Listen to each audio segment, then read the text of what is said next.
many women, Mary goes to a gynecologist annually for an exam. And an important part of that exam is a Pap test.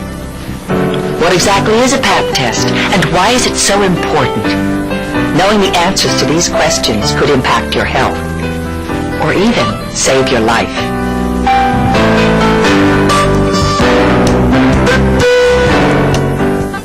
The Pap test is a screening technique used to detect cervical cancer. It has helped to dramatically reduce the number of deaths from cervical cancer over the past 50 years. Before a woman gets cervical cancer, she may go through several pre-cancer changes without any symptoms.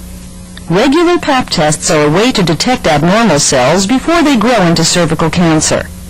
And when abnormal cells are caught early, they often can be treated with simple procedures in the doctor's office. A woman should have her first regular Pap test by age 18 or when she becomes sexually active, whichever comes first. Most doctors feel that a woman should have a pelvic exam, including a Pap test, every year. It is important for women to continue getting Pap tests, even after menopause. During a regular pelvic exam, the doctor will examine your cervix, which is the lower, narrow end of the uterus that opens into the vagina. The cervix is covered by a thin layer of tissue. The cells that make up this tissue are constantly growing. During this growth, cells at the bottom layer slowly move to the surface of the cervix and are shed as a normal process. During this process, some cells may change and become abnormal or precancerous. If left untreated, these cells become increasingly abnormal and can penetrate through the top layer and deeper into the cervix, as well as other tissues and organs. When this happens, the disease is called invasive cervical cancer. Who can get cervical cancer? All sexually active women are at risk for cervical cancer. However, several specific risk factors have been identified.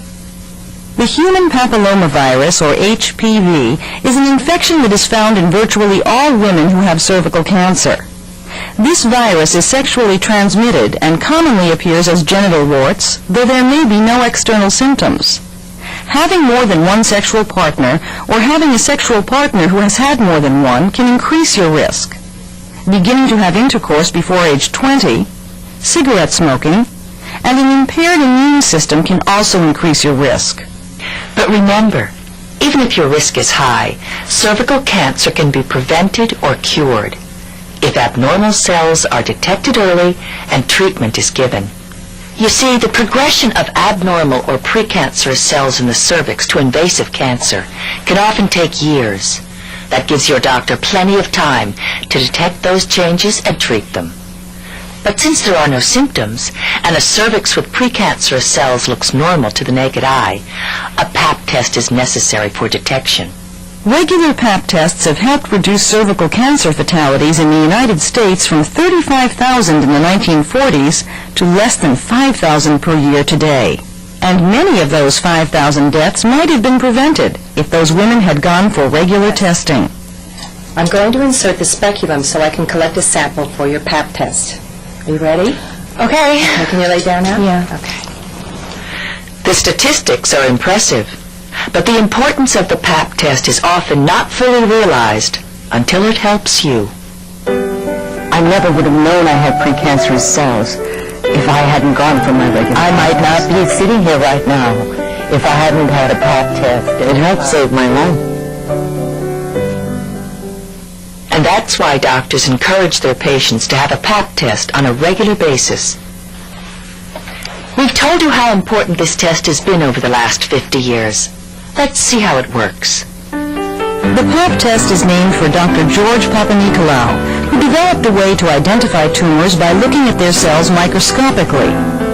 I hope you don't mind my asking about it. Of course not. It's good that you're showing an interest because the Pap test is a very important test. The Pap test is now a routine part of any regular gynecological exam. Before you go for your Pap test, there are a few things to remember to help make the test more accurate. Ideally, you will not douche or use vaginal medication for 2 to 3 days before the test. This may wash away or hide abnormal cells. Try not to take the test when you are having your period. However, if your periods are too frequent, tell your doctor, who will then decide whether to perform the test. During your pelvic exam, the doctor will insert an instrument called a speculum into your vagina to open it gently. The doctor will then use a brush or swab and spatula to remove cells from different parts of the cervix. You may experience some minor discomfort or cramping, but you shouldn't feel any pain. For the conventional Pap test, called a Pap smear, the cells are then smeared onto a slide and sent to a lab to be examined. Or a newer thin layer technology may be used, where instead of smearing them onto a slide, the cells are put into a vial of preservative solution. In either case, the cervical cells collected during a Pap test are sent to a lab for examination by a trained technician. The sample is looked at for cells that do not appear normal. Let's take a closer look at exactly what information the test can give us. The lab will study your cervical cells and classify them according to categories called the Bethesda system. The result is most often normal, which means that only normal cells are seen. Other classifications include ASCUS, atypical squamous cells of undetermined significance, and AGUS, atypical glandular cells of undetermined significance. These results mean that the cells may not be normal, but it is hard to tell exactly what is wrong with them. SIL, squamous intraepithelial lesion, means that the cells showed distinct changes. The results are classified as either low or high-grade SIL. These may be precancerous conditions that should be evaluated promptly. A high-grade lesion has a greater chance of progressing to invasive cancer if not treated. Finally, and only very rarely, the test results may indicate cancer, where the cells have become invasive. If your Pap test results are normal, remember that regular checkups are still needed, including annual pelvic exams and regular Pap tests. If your tests show any of the other types of results we've mentioned, your doctor will do additional testing to see if you need treatment. And remember, not all abnormalities indicate cancer. When further evaluation is called for after an abnormal result from a Pap test, your doctor may examine you with a special lighted binocular called a colposcope. It is not inserted into the vagina, but is placed just outside. Colposcopy lets your doctor see a magnified view of the cervix that provides more detail and enables identification of changes that caused the abnormal test result. If necessary, your doctor may do a biopsy, a simple procedure that removes some of the abnormal cervical cells for further study. The findings are used to determine the need for further treatment.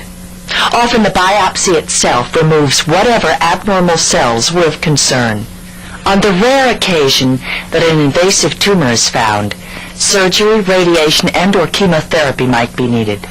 But more often, when a large amount of abnormal cells are found, an office treatment will be recommended. In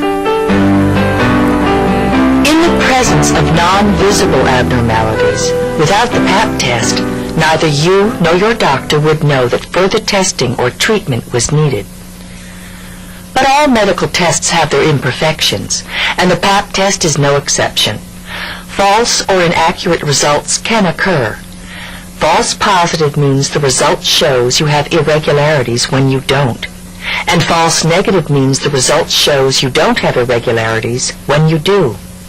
There are many possible reasons for a false negative result. There may be too many cells or too few cells on the slide. Cells may not have been taken from both the inside and surface of the cervix. Abnormal cells may have been washed away by douching or vaginal medications. Obscuring elements like blood, mucus, or infections may cover up abnormal cells. In a number of cases, the results are unclear and the test has to be repeated.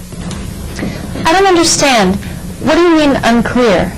Well, Mary, it's not too uncommon for a Pap smear to come back with inconclusive results.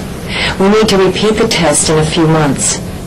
If the Pap test results are not definitive, it is no reason to become alarmed. Testing is frequently repeated because test samples are inadequate. A new liquid-based thin layer test, which has been approved as a replacement for the traditional Pap smear, may reduce the need for retesting by capturing a more representative sample and by allowing many obscuring elements to be removed. This allows for the detection of more abnormalities and reduces false negatives. There are also new computer technologies that can be used in conjunction with a Pap test. The computer takes a second look at negative Pap smear slides to see if any abnormalities may have been missed. Although it's scary to think about cancer, it's reassuring to know that you can do something to keep yourself healthy. Because if you do go to the doctor and have a Pap test, you can prevent cancer and possibly save your life. I go every year, of course. And medical science has made such enormous strides in being able to detect cervical cancer and treat it. I think it's a miracle. If you're committed to your regular Pap test and to going for your annual checkup, and if you work in partnership with your doctor, you can be confident that you're doing everything you can to live a happy, healthy life.